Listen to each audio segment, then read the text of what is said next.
이 부활주일은, 특별히 예수님의 부활은 우리 인간이 계산할 수 없는 복입니다. 여러분 생각해 보세요. 나하고 같이 있던 사람이, 제자들이 죽는 모습을 봤습니다. 그리고 묻히는 것을 봤습니다. 그리고 다 헤어져서 더 이상 이제 소망이 없다고 흩어져 있는데 예수님이 부활하셔서 다시 나타났습니다. 얼마나 놀라운 일일까요? 생각해 보세요. 의사가 당신은 내 얼마 살지 못합니다.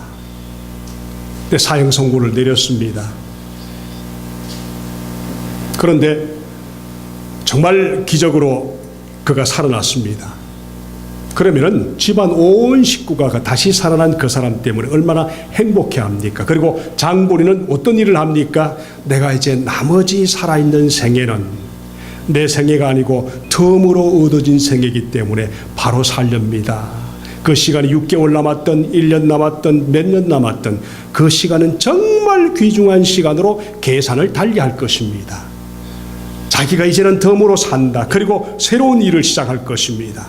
이것이 바로 우리가 주님 안에서 새로 깨달아야 할 우리의 놀라운 생명의 가치의 귀중함인데, 이 귀중한 생명이 정말 좋은 신앙생활이 되기 위해서는 예수의 부활을 내 생활 속에 끌어들여서 예수의 부활하신 생명이 내 인생을 인도하시고 지배하시는 놀라운 은혜가 있을 때 우리는 바르게 산다, 그렇게 말할 수가 있지요.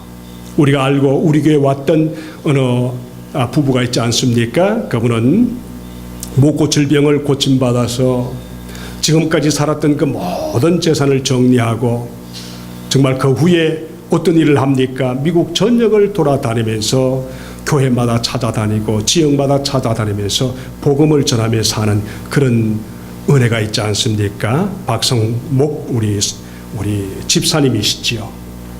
얼마나 귀중한 일을 합니까? 근데 이거 접촉하는 사람들마다 그렇게도 예수를 못 믿는지, 그렇게도 예수 믿기가 힘드는지, 성경 말씀도 마찬가지입니다. 여러분, 성경이 어렵다, 설교가 잘 들리지 않는다, 이해가 잘 안 된다. 왜 그럴까요? 예수의 생명으로 거듭나지 않아서. 이 성경이 여러분 쉬운 성경, 참 쉬운 성경이고 참 쉬운 말인데도 영으로 영적인 눈을 열지 않아서 믿음이 생길 때 전까지는 성경 말씀이 이해가 되지 않습니다.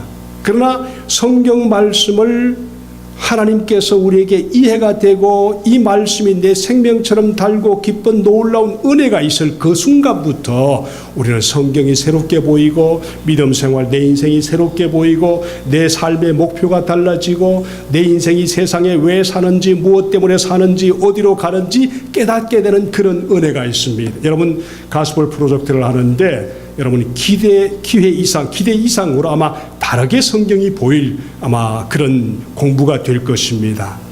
그래서 많이 참여한 걸 원치 않고 정말 필요한 용어들이 참석해서 말씀을 같이 볼 수 있기를 바랍니다. 여러분, 예수님의 제자들이 예수님이 죽는 것을 봤지요. 묻히는 것을 봤지요.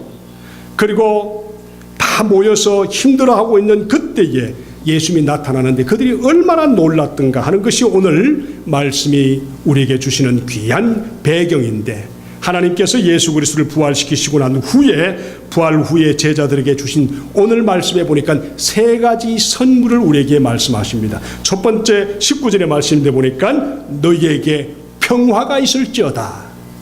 두 번째 27절의 말씀 보니 그리하여 믿음 없는 자가 되지 말고 믿는 자가 되라. 두 번째. 세 번째 22절의 말씀 보니까 제자들을 향하여 숨을 내쉬며 이르시되 성령을 받으라. 세 가지입니다. 첫 번째 뭐라고 그랬습니까? 첫 번째 뭐라고 그랬어요? 평화가 있을지어다. 19절의 말씀. 27절에 가보면 믿음 없는 자가 되지 말고 믿는 자가 되라. 믿음으로 살아라. 세 번째 뭐라고 그랬습니까? 제자들 향해 숨을 내쉬며 이르시되 성령을 받으라. 첫 번째 평화의 약속입니다. 이때가 언제라고 그랬습니까? 안식 후 첫날 저녁에. 이 배경을 잘 보면은 부활하신 예수님이 무서워서 이렇게 함께 모여 있는 문을 꽉 닫고 있는 그 와중에 예수님께서 저녁에 나타나셔서 하신 첫 번째 말씀입니다. 여전히 예루살렘에는 계엄령이 선포되어서 예루살렘 밖에는 군사들로 꽉 차 있는 그 상황이었습니다. 제자들은 피할 수가 없고 예수님이 돌아가시는 모습을 봤는데 저들끼리 모여서 어려움을 겪고 있는 그 순간에 예수님이 들어오셨습니다. 그때가 안식 후 첫날 저녁이다 그랬는데요. 이것을 누가복음 24장에 가보시면 어떤 배경이 있는가 하면 예수님이 부활하셔서 엠마오로 가는 제자들이 있는데 엠마오로 걸어가는 제자들에게 나타나셔서 예수님이 왜 부활해야 되고 예수님이 무엇 때문에 세상에 오셨고 하면서 설명을 성경을 빗대어서 말씀을 쭉 하니까 그들의 말씀 보니까 영의 눈이 열려서 예수인 것을 봤다. 그래서 예수가 부활하신 것을 확인하고 엠마오로 내려가는 과정에 그들이 뭘 했습니까? 다시 예루살렘으로 돌아와서 함께 제자들이 모여있는 그 와중에 모여 있습니다. 그리고 문이 잠겨 있습니다. 그때 예수님이 나타나셨죠. 근데 문제는 예수님이 나타나셔서 이렇게 꽉 차 있는, 오늘 아침에도 그런 얘기 합니다.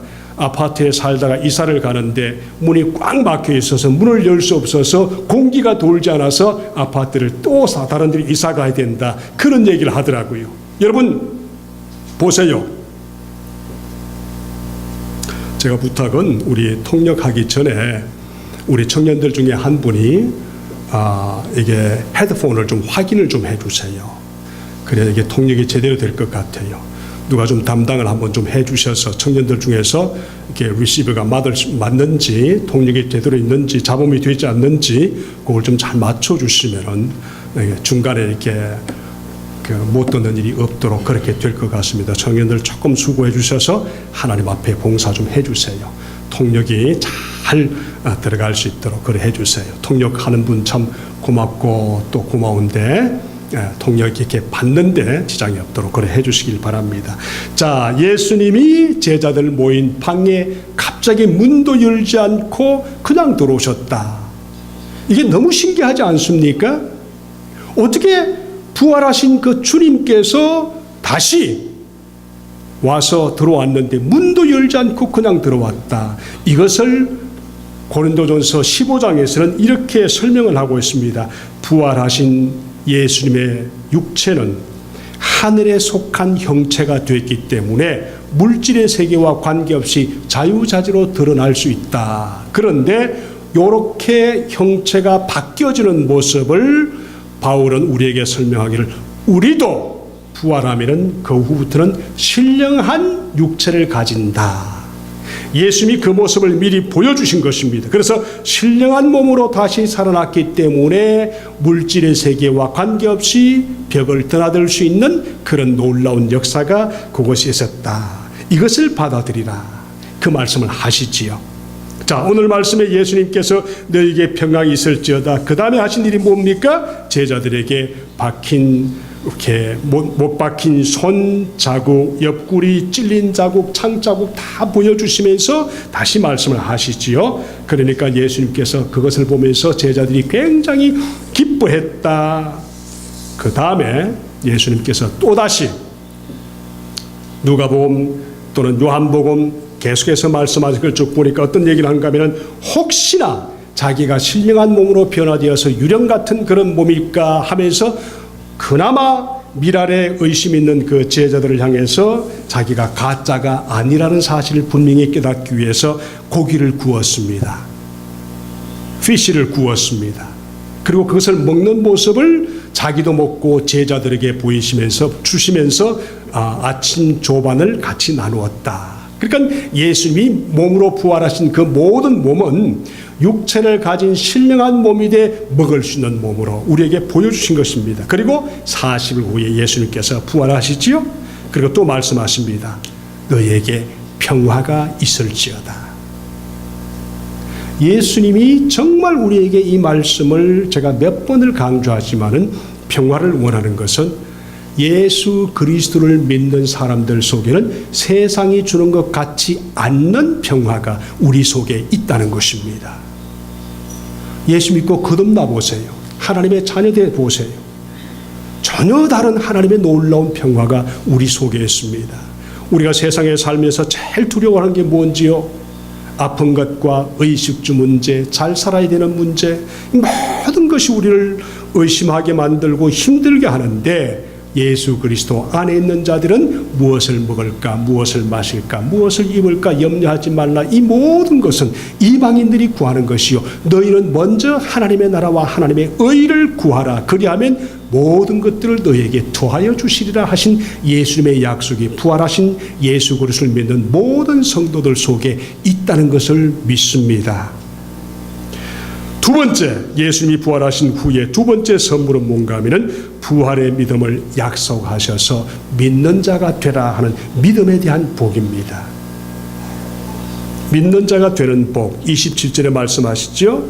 너희는 나를 본고로 믿느냐?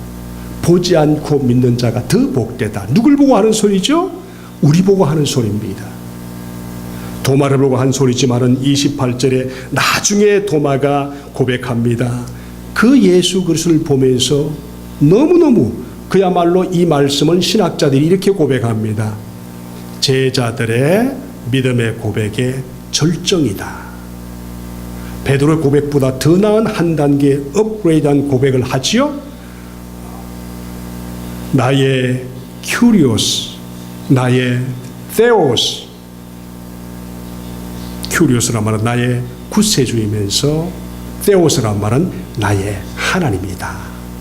28절에 그래 말합니다. 나의 주님이시요 나의 하나님이시다. 여러분, 이 말씀을 진정으로 우리 삶 속에 깨닫고 예수가 정말 나의 주님이시고 나의 하나님이라는 것이 고백되는 그 순간부터 인생의 목적과 방향은 달라질 수밖에 없는 그런 삶을 살게 됩니다.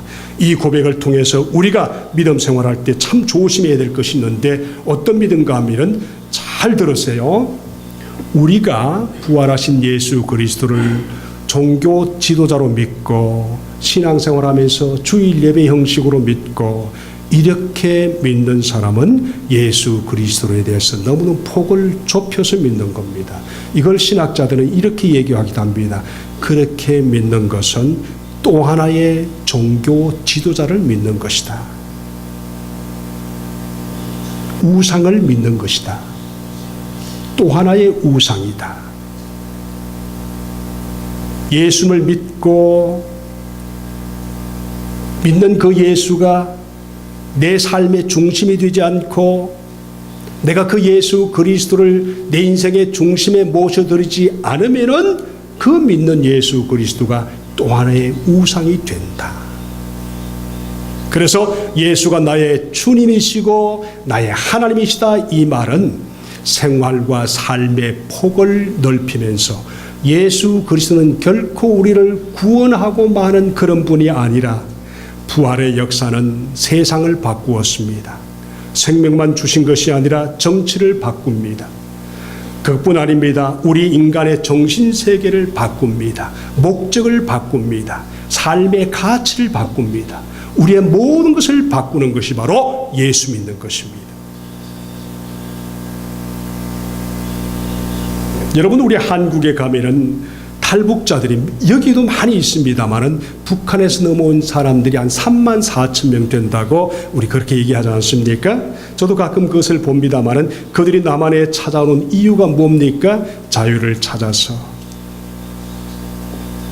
인생을 좀 제대로 살고 싶어서, 이런 것 때문에 많이 찾아옵니다. 근데 그들이 한국까지 도착하는 그 길을 보면은 정말 우리가 상상을 초월하는 어려움을 겪으면서 한국에 도착합니다.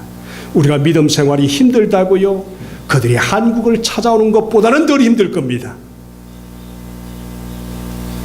중국을 넘어서 베트남으로, 라오스로, 또 어디를 통해서 그들이 넘어오는 과정에 죽기도 하고 생명을 내걸고 한국에 찾아오는 이유는 뭔가 하면은 가난에서 자유하기 위해서, 고난에서 자유하기 위해서, 자기 삶의 모든 희망을 다시 새롭게 해보기 위해서 찾아옵니다. 그들이 찾아와서 정착이 될 쯤에 되면은 다시 북한에 올라가서 자녀들을 몰래 데리고 오기도 하고 가족들을 몰래 데리고 오기도 합니다.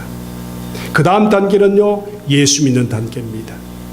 근데 더 재밌는 것은 그들이 예수 믿고 그냥 믿는 것이 아니라 믿는 예수 그리스도를 또 전하기 위해서 북한에 몰래 들어가기도 하고 다른 나라에 선교사로 가기도 하고 예수 그리스도가 나의 주님이라는 고백하면서 이름부터 바뀝니다. 그래서 탈북자들이 이름 보면 주찬양, 무슨 생명, 무슨 사랑, 이게 다 바꾼 것이 다 그게 있더라고요.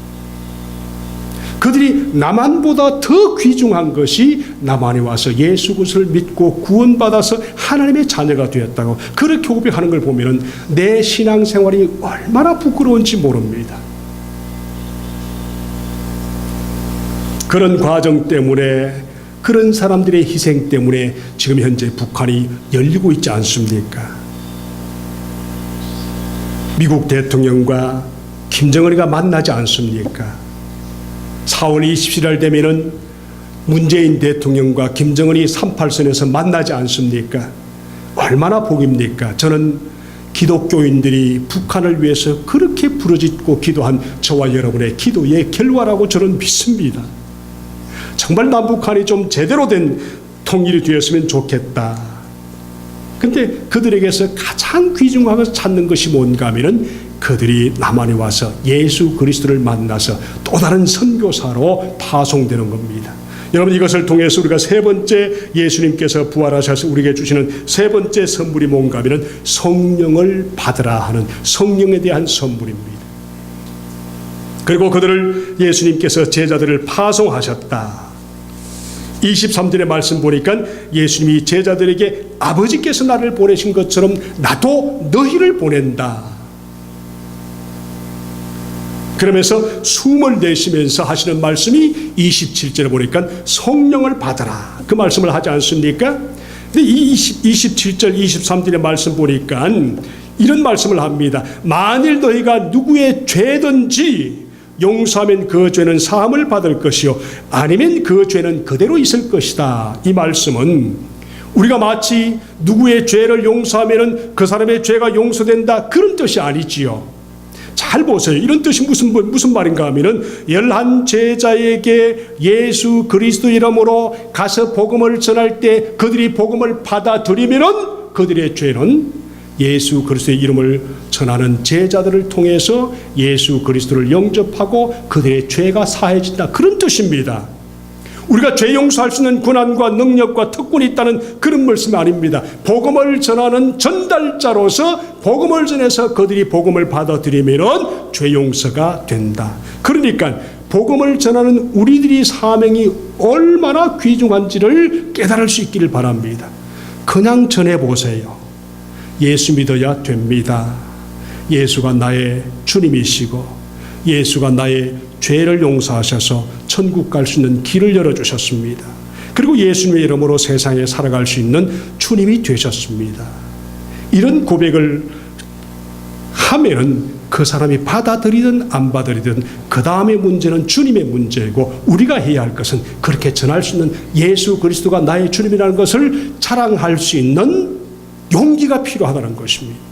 예수님께서 이것을 위해서 제자들에게 성령을 받으라고 말씀하시고 그 복음을 전하면서 죄 용서할 수 있는 길을 마련해 주신 것입니다. 죄 용서의 근원은 예수 그리스도 한 분뿐이신 것은 분명합니다. 여러분, 선교사로 파송해서 여러분 가만히 들어보세요. 저는 이것을 몇 번째 전하고 있습니다만 너무너무 귀중한 이야기이기 때문에 우리 한국이 미국 선교사를 통해서 복음을 들어 전 세계에서 지금 가장 잘 믿는 민족이 된 것은 우연이 아닙니다. 이 말씀을 통해서 우리 민족은 하나님이 얼마나 특별히 더 사랑하시는지, 왜 그런가 하면은 인천 제물포 항구에 부활주일날 두 안수받은 선교사가 제물포 항구에 내려서 부활주일날 오후에 서울에 도착합니다. 땅을 밟으면서 그 그들이 했던 내용이 참으로 가관입니다. 미래가 보이지 않고 희망이 없는 나라입니다. 근데 왜 우리를 이곳에 심었습니까? 이렇게 고백하는 그 선교사들의 그 기도를 보면은 참 재미있습니다. 그들이 하필이면 부활주일날 한국 땅을 밟았을까? 하나님의 위대한 섭리가 그 속에 있다는 것입니다. 잘 생각해 보세요. 오늘날 우리 한국 어떻습니까? 세계 10번째로 잘 사는 나라가 되었고, 복음으로 말한다면 세계 2번째로 선교사를 많이 파송하는 나라가 되었습니다. 우연이 아닙니다.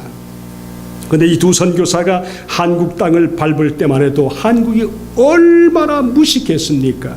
고집은 얼마나 한국 사람이 고집이 센데요. 선교사의 표현대로 무식하고 고집이 세기로 감당할 수 없는 나라가 부활의 복음이 전해지면서 지금 이렇게 바꾸어 놓지 않았습니까? 제가 한번 읽어볼게요. 잘 들어보세요. 영어로도 그대로 되어 있습니다. 주여! 지금은 아무것도 보이지 않습니다.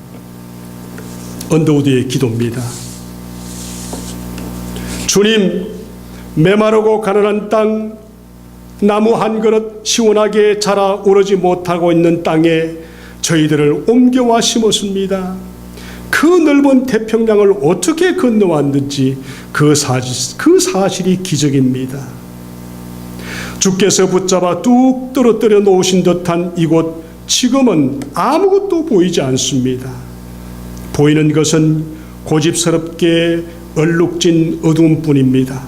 어둠과 가난한 인습에 묶여있는 조선 사람들 뿐입니다. 그들은 왜 묶여있는지도 고통이라는 것도 모르고 있습니다. 고통을 고통인 줄 모르는 자들에게 고통을 벗겨주겠다고 하면 의심부터 하면서 화부터 냅니다. 조선 남자들의 속셈이 보이지 않습니다. 이 나라 조정의 내심도 보이지 않습니다. 가마를 타고 다니는 여자들을 영영 볼 기회가 없으면 어찌나 합니다. 조선의 마음이 보이지 않습니다. 그리고 저희가 해야 할 일이 보이질 않습니다. 그러나 주님, 순종하겠습니다. 겸손하게 순종할 때 주께서 이 일을 시작하시고 그 하시는 일을 우리들의 영적인 눈이 볼 수 있는 날이 있을 줄 믿나이다. 믿음은 바라는 것들의 실상이요 보이지 않는 것들의 증거니 라고 말씀하신 말씀에 따라 조선의 믿음의 앞날을 볼 수 있게 될 것을 믿습니다. 지금은 우리가 황무지 위에 맨손으로 서 있는 것사오나 지금은 우리가 서양 귀신, 양귀자라고 손가락질 받고 있사오나 저희들이 우리 영혼과 하나인 것을 깨닫고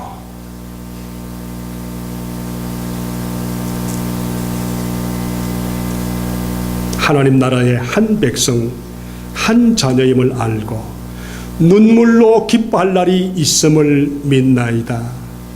지금은 예배드릴 예배당도 없고 학교도 없고 그저 경계의 의심과 멸시와 천대함이 가득한 곳이지만 이곳이 머지않아 은총의 땅이 되리라는 것을 믿습니다. 주여, 오직 제 믿음을 붙들어 주소서. 이런 마무리 말을 그들은 붙였습니다. 한국을 한국보다 더 사랑한 선교사가. 저는요, 복음을 전해도 똑똑한 사람 찾아가서 복음을 전하고 싶습니다. 아프리카 가서 아프리카 백성들에게 말도 통하지 않는 그 사람에게 전하고 싶지 않습니다. 저는요, 있는 자들에게 가서 복음을 전하고 싶습니다. 이게 믿는 자들의 교만이라면 교만입니다. 저도 마음이 그런데 그 무식하게 보이던 한국 민족에 가서 그 똑똑한 의사가, 그 신학을 제대로 공부한 의사가, 그 무식하고 고집센 아무것도 보이지 않은 한국에 1884년, 1887년 원산에 가기도 하고 인천에 가서 복음을 전하고 100년 후에 한국이 전 세계에 10째 안에 드는 잘 사는 나라가 되고 선교사를 전 세계 퍼센테이지로 따지면 가장 많이 파송한 선교사 국가가 되고 지금도 전 세계에 이런저런 모습으로 가장 주목을 받고 있는 그런 민족이 된 것은 우연이 아닙니다. 복음 때문입니다. 남북한이 여러롱되면서 저렇게 하는 것도 우리가 복음을 더 다지기 위해서, 복음으로 살아서 복음으로 통일되어서 더 큰 위대한 복음의 국가가 되기 위해서 기도를 쌓으시고 복음으로 더 튼튼히 설 수 있도록 그런 것을 훈련해서 그런 민족으로 살아갈 수 있도록, 그런 성도로 살아갈 수 있도록, 더 겸손해질 수 있도록, 더 위대한 복음을 깊이 깨달을 수 있도록 우리 민족을 사용한다고 저는 믿습니다. 지금은 우리 한국을 모르는 세계 사람들이 없을 줄 압니다. 근데 그 중심에 우리가 있습니다. 우리가 한국 사람입니다. 그 중에 복음을 들은 한국 사람입니다. 한국 민족입니다. 제가 민족주의자가 아니지만은 미국에 살면서 우리가 해야 할 것이 뭘까요? 더 잘 사는 건요? 아닙니다. 복음으로 바로 살아가는 것입니다. 행복하게 살아가는 것입니다. 더 많이 공부하는 것요, 그것도 중요하지만은 더 위대한 삶을 살기 위해서 복음이 내 삶의 중심이 되어서 부활하신 예수 그리스도가 나의 삶의 생명을 붙드시고 인생의 목적을 붙드시고 삶의 의욕을 붙들어 주시고 새 생명으로 믿음으로 살아갈 수 있는 그런 놀라운 은혜가 있을 때 우리 인생이 바로 살아간다고 믿습니다. 우리는 부활하신 예수 그리스도를 나의 주님으로 믿고 사는 하나님의 백성들입니다. 아멘. 바울이 이런 고백을 했습니다. 자신이 부활의 신앙을 갖지 못했다면 내일 죽을 터이니 먹고 마시자 하리라. 바울이 그렇게 험악하고 무식한 그런 민족들을 찾아다니면서 복음을 그토록 전했던 이유가 무엇입니까? 복음의 귀중함을 깨닫기 때문입니다. 제가 말씀을 드렸지요. 저는 복음을 전해도 시시한 사람 복음 전하고 싶지 않습니다. 근데 바울은 그랬습니다. 우리 민족을 찾아갔던 아펜셀르와 언더우드 선교사들이 그렇습니다. 페닉 선교사가 그랬습니다. 수많은 선교사들이 지금 우리를 봤을 때 얼마나 무식하게 보이겠습니까? 근데 그들은 보잘것없는 사람에게 가서 복음을 전했습니다. 여러분, 내 주위에 복음을 듣지 않고 아직 예수 그리스도를 믿지 않은 그 영혼들에게 부활의 소식을 전하고 있지 않다면 여러분 참 나쁜 사람들입니다. 그리고 복음에 대해서 관심이 없이 교회만 들락날락 한다면 여러분은 게으른 사람들입니다.